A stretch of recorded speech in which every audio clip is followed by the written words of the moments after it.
ঈদের নামাজ পড়ার সঠিক নিয়ম ভিডিওটি কেউ টান দিবেন না, ইনশাল্লাহ সুন্দরভাবে বুঝিয়ে দিব। আপনি যখন ঈদগাহে ইমাম সাহেবের সাথে নামাজ পড়বেন, ইমাম সাহেব সর্বপ্রথম আল্লাহু আকবার বলে হাত বাঁধবেন, আপনিও হাত বাঁধবেন। তারপর ইমাম সাহেব সানা পড়বেন। সানা পড়ার পর ইমাম সাহেব অতিরিক্ত 3বার তাকবীর দিবেন। আল্লাহু আকবার বলবেন, হাত ছেড়ে দিবেন।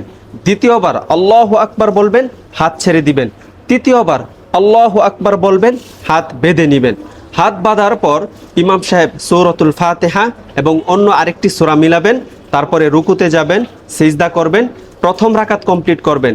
প্রথম রাকাত কমপ্লিট করার পর ইমাম সাহেব আল্লাহু আকবার বলে দাঁড়ানোর পর ইমাম সাহেব সূরাতুল ফাতিহা পড়বেন, অন্য আরেকটি সূরা মিলাবেন। অন্য আরেকটি সূরা মিলানোর পরে রুকুতে যাওয়ার পূর্বে ইমাম সাহেব আরও 3টি তাকবীর দিবেন।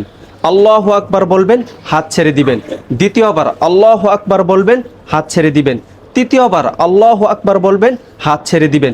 চতুর্থ তাকবীর আল্লাহু আকবার বলে রুকুতে চলে যাবেন।